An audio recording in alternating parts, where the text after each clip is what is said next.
Mi hija de 5 años me preguntó por qué yo hacía llorar a su mamá en el cuarto. Lo dijo con esa inocencia filosa de los niños, mientras partía un pedazo de tortilla sobre su plato de frijoles. Yo sentí cómo se me secó la garganta y como Julia, mi esposa, dejó de respirar por un segundo completo. Soy Gerardo, tengo 32 años y vivo en Aguascalientes, en una casa color beige que alguna vez fue nuestro sueño. Ahora es solo el escenario donde se desmorona todo lo que construimos. La pregunta de Teresa, así se llama mi hija, como su abuela, cayó sobre la mesa del desayuno como una piedra en un estanque quieto. El silencio que siguió fue tan denso que podía oírse el zumbido del refrigerador viejo. Julia se levantó sin mirarme, tomó su taza de café a medio terminar y se fue al baño. Escuché el seguro de la puerta. Teresa me miraba con esos ojos café que heredó de su madre, esperando una respuesta que yo no tenía. Mami está cansada, mi amor. A veces los adultos nos ponemos tristes sin razón, mentí, revolviendo mi café frío con la cucharita. Pero Teresa no es tonta. Ningún niño lo es. Ellos ven lo que nosotros pretendemos esconder. Y lo que ella había visto, lo que había escuchado a través de las paredes delgadas de nuestra recámara, era la verdad cruda de un matrimonio quebrado, los gritos ahogados de Julia, mis palabras envenenadas, el llanto que yo provocaba noche tras noche con mi indiferencia, con mis reproches, con esa forma tan mía de hacerla sentir pequeña. No siempre fui así. Hubo una época en la que Julia me miraba como si yo fuera su tabla de salvación. Nos conocimos en la universidad, en Guadalajara, durante una tarea de equipo en la que ella llevaba todo el peso y yo solo sonreía. Me enamoré de su risa nerviosa y de cómo se mordía el labio cuando estaba concentrada. Nos casamos 3 años después, en una boda modesta en el jardín de la casa de su mamá, Juana, una señora de carácter fuerte que nunca me tuvo mucha confianza. Ese muchacho tiene ojos de no querer quedarse quieto, le dijo a Julia el día antes de la boda. Yo lo escuché desde la cocina, pero fingí que no. Los primeros años fueron buenos.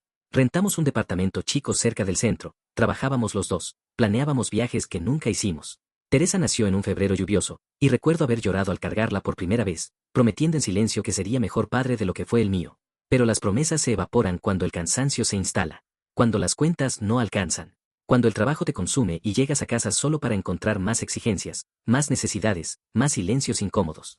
Julia dejó de reír. Yo dejé de intentar. Y en algún punto, sin darme cuenta, me volví el villano de mi propia historia. La pregunta de Teresa no salió de la nada. Era el resultado de meses, quizá años, de escuchar lo que no debía. De verme llegar tarde, oliendo a cerveza y excusas baratas. De notar cómo su mamá se limpiaba las lágrimas antes de salir del cuarto, como si con eso pudiera borrar el daño. Esa mañana, mientras Teresa terminaba su desayuno y Julia seguía encerrada en el baño, entendí algo: mi hija estaba creciendo en una casa envenenada. Y yo era el veneno. Esa noche no pude dormir. Julia se acostó dándome la espalda, como siempre, y yo me quedé mirando el techo con las manos entrelazadas sobre el pecho, sintiendo como el peso de la pregunta de Teresa me aplastaba las costillas. ¿Cuándo me convertí en esto? Cerré los ojos e intenté recordar el momento exacto en que todo se torció. No fue un estallido. Fue más bien como cuando dejas un vaso de leche al sol, no lo notas hasta que el olor te golpea y ya está echado a perder. Tal vez comenzó cuando perdí el trabajo en la constructora hace 2 años. Mi jefe, un tal Gonzalo que se creía dueño del mundo por tener una camioneta del año, me corrió un martes por la tarde sin siquiera mirarme a los ojos. Recorte de personal, dijo, como si esas palabras pudieran pagar la renta. Llegué a casa con una caja de cartón llena de cosas insignificantes, una taza, un suéter viejo, una planta muerta que nunca regué. Julia me abrazó ese día. Me dijo que todo iba a estar bien, que encontraríamos la forma. Pero yo no quería su consuelo. Lo que quería era gritar, romper algo, culpar a alguien.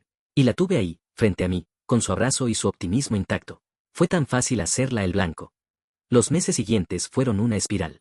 Conseguí chambas aquí y allá: repartidor, guardia de seguridad nocturno, ayudante en un taller mecánico donde Diego, un compa de la prepa, me hizo el favor de meterme. Pero ningún trabajo duraba.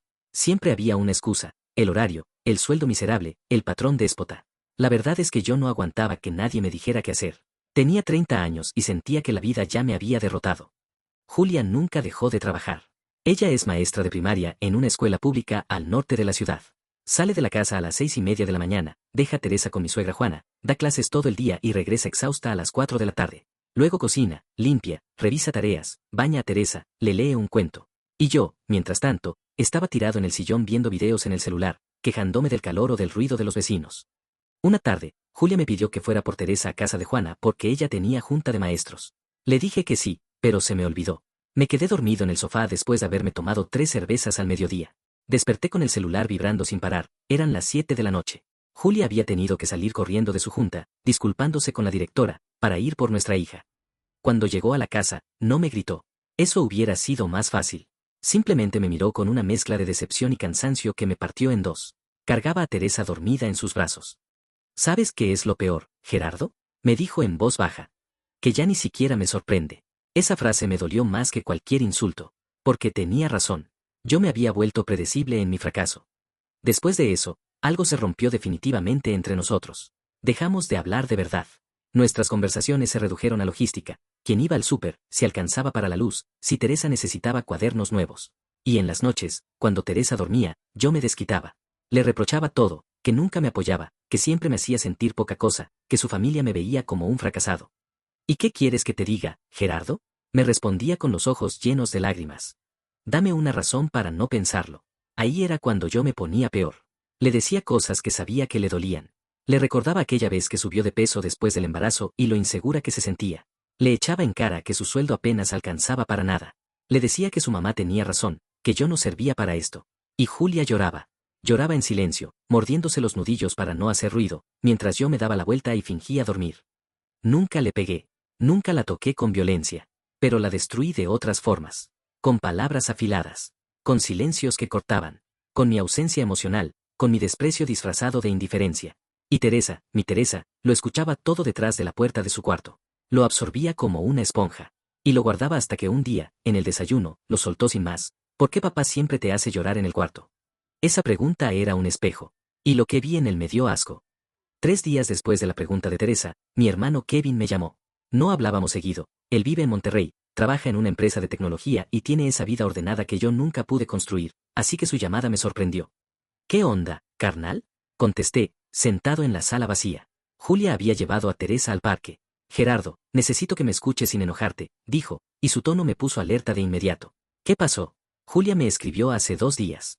Me dijo que necesita ayuda, que ya no aguanta más. Sentí como la sangre se me subió a la cabeza. Mi esposa había ido con mi hermano. No con su mamá, no con una amiga.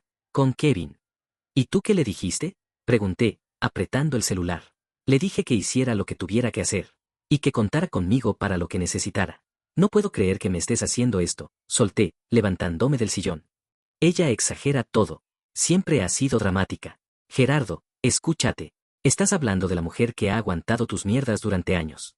Teresa le preguntó por qué la haces llorar. ¿En serio crees que eso es normal? ¿Ella te dijo eso?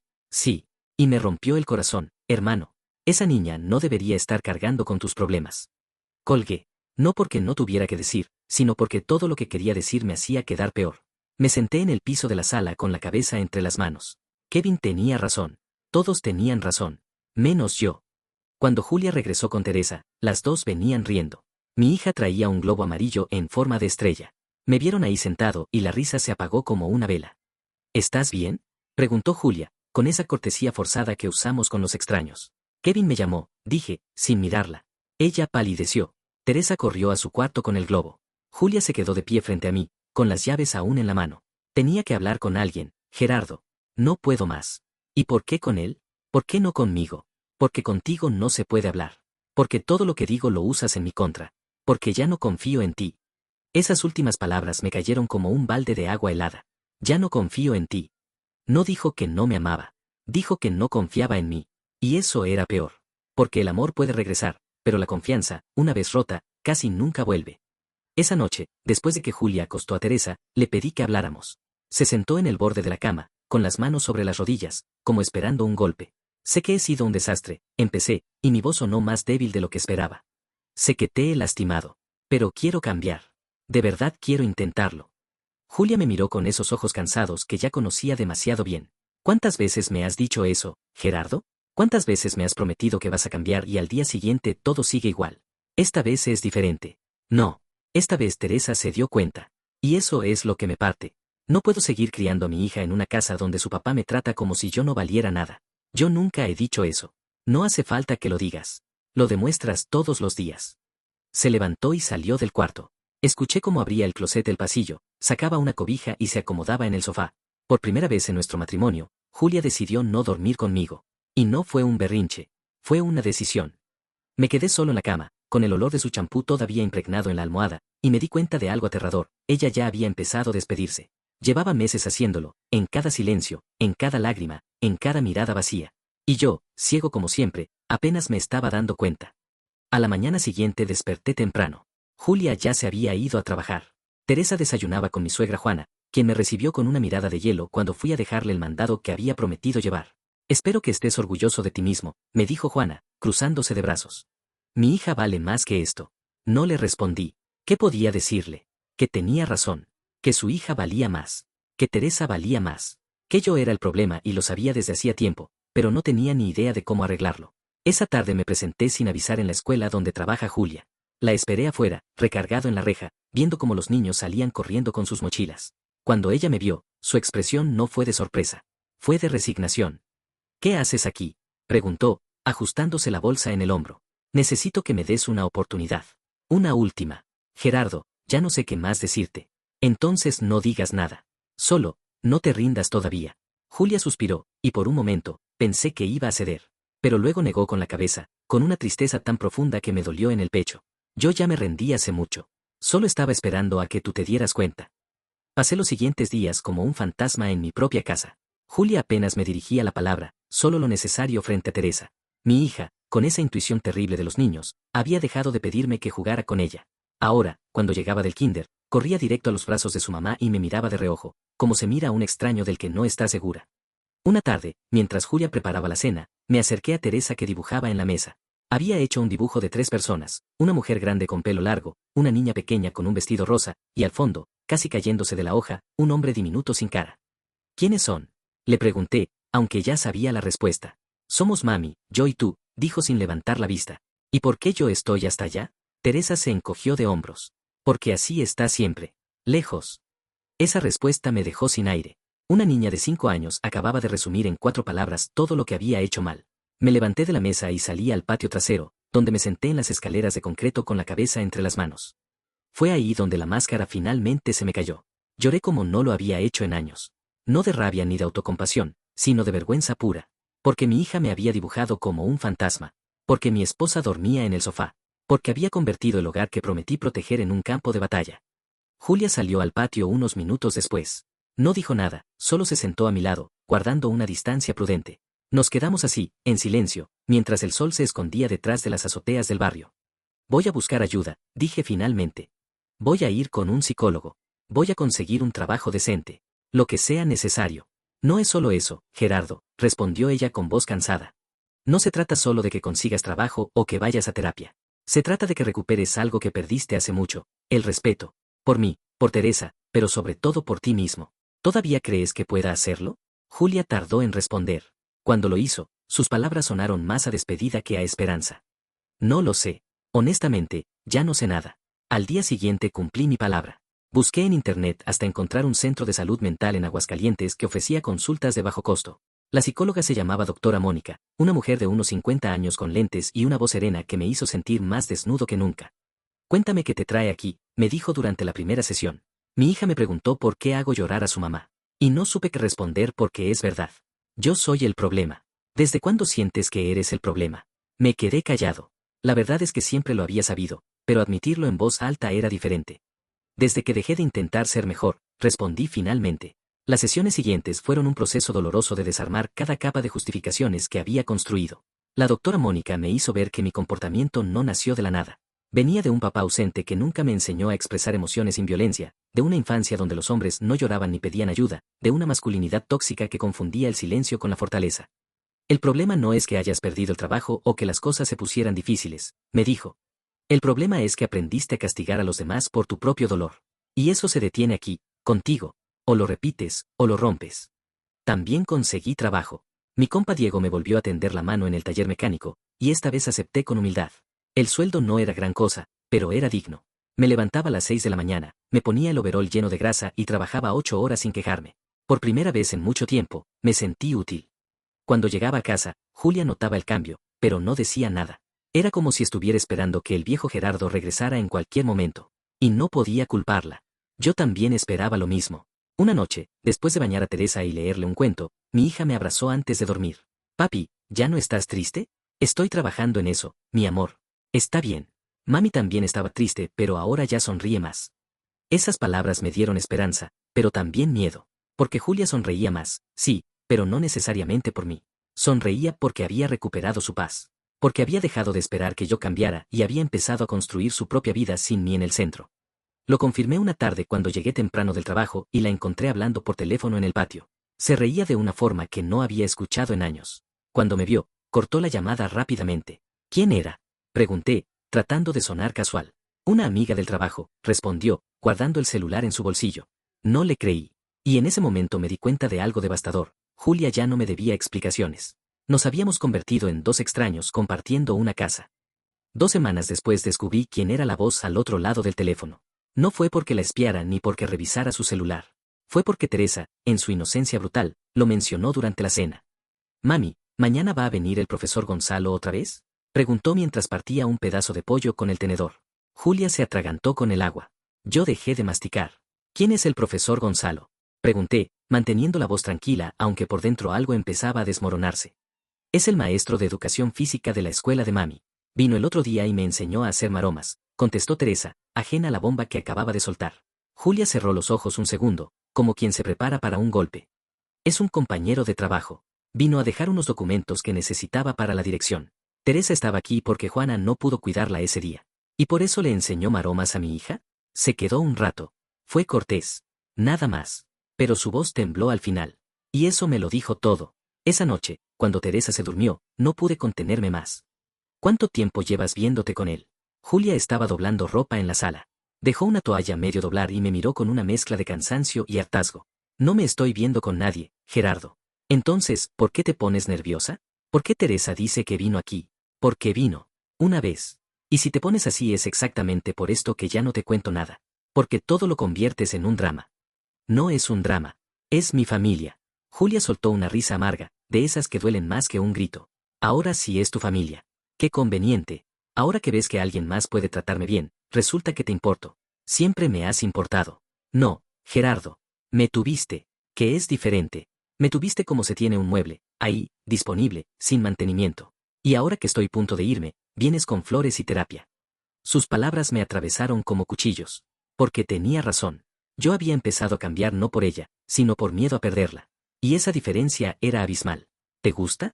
Pregunté, y mi voz sonó pequeña. Julia se quedó callada un momento largo. Luego asintió, casi imperceptiblemente. Me trata como si yo importara. Me pregunta cómo estuvo mi día. Me escucha. Me hace reír. Y sí, Gerardo, eso me gusta. Me gusta sentirme vista después de años de ser invisible para ti. ¿Te has acostado con él? No. Pero no porque no haya querido. Porque todavía estoy casada. Porque todavía tengo un poco de respeto por lo que fuimos, aunque tú lo hayas destruido todo. Me senté en el sillón con las manos temblando. Una parte de mí quería gritar, romper cosas, culparla. Pero la otra parte, la que había estado en terapia, la que finalmente estaba aprendiendo a mirar hacia adentro, sabía que esto era consecuencia directa de mis acciones. ¿Lo amas? No lo sé. Apenas lo conozco. Pero lo que sí sé es que me recuerda que puedo ser feliz. Que puedo tener conversaciones sin terminar llorando. Que puedo existir sin sentirme pequeña. Yo puedo darte eso ahora. Es muy tarde, Gerardo. Llegaste demasiado tarde. Esas palabras quedaron flotando en el aire como humo después de un incendio. Julia subió a la recámara y yo me quedé en el sofá, mirando el techo, sintiendo como mi mundo se desmoronaba en cámara lenta.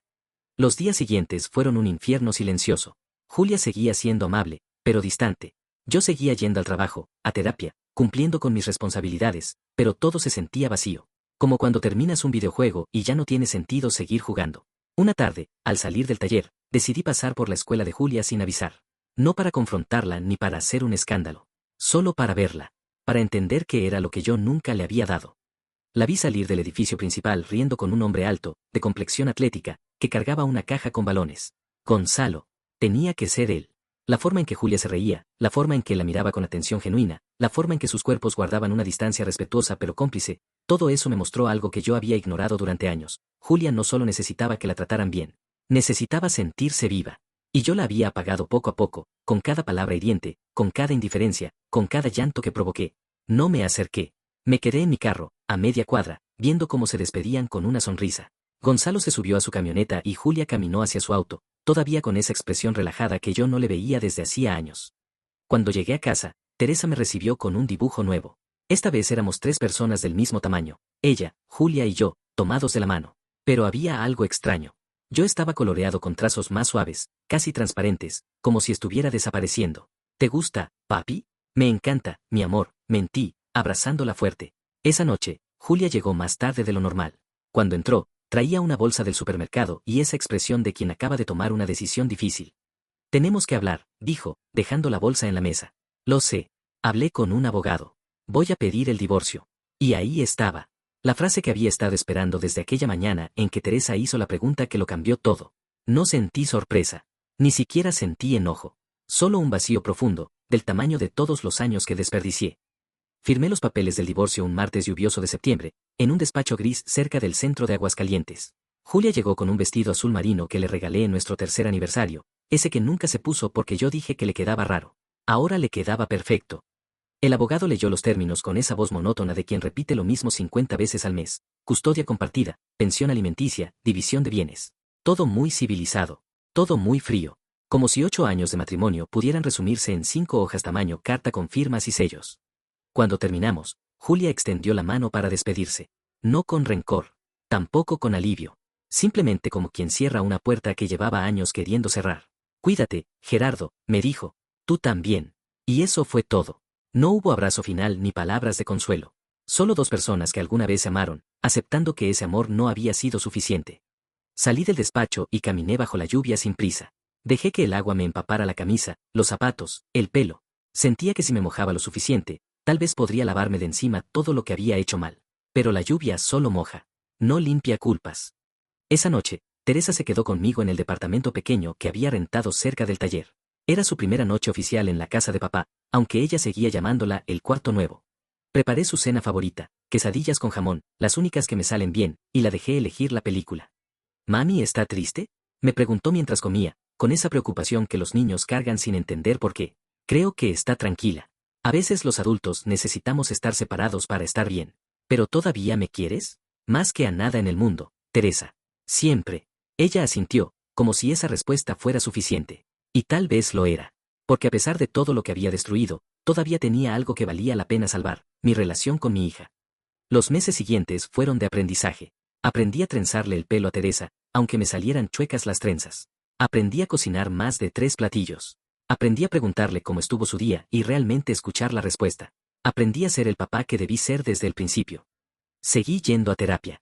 La doctora Mónica me hizo entender que cambiar no era un acto heroico que merecía aplausos. Era simplemente lo mínimo que debía haber hecho siempre. Y que si ahora lo hacía bien, no era para reconquistar a Julia, sino para no arruinar a mi hija con los mismos patrones que me arruinaron a mí. Julia, por su parte, floreció. La veía cada vez que intercambiábamos a Teresa y era evidente, se había cortado el pelo, sonreía más, hablaba con seguridad.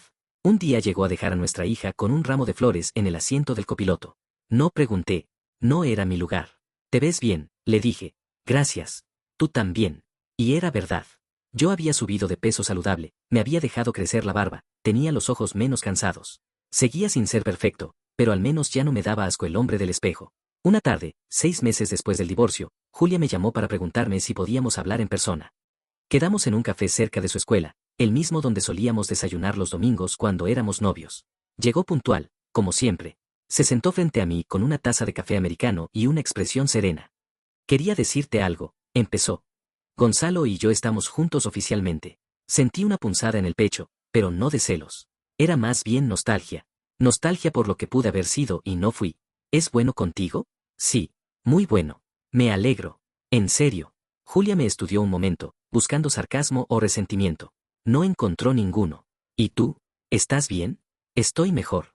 No soy feliz todavía, pero estoy en paz. Que es diferente. Teresa me dice que eres un buen papá ahora. Estoy intentándolo. Se nota. Nos quedamos en silencio un rato, viendo cómo la gente iba y venía. Dos extraños que alguna vez compartieron una cama, una hija, una vida entera. ¿Alguna vez me perdonarás? Pregunté finalmente. Julia tardó en responder. Cuando lo hizo, su voz sonó cansada pero honesta. Ya lo hice, Gerardo. Porque guardar rencor me lastima más a mí que a ti. Pero perdonarte no significa olvidar.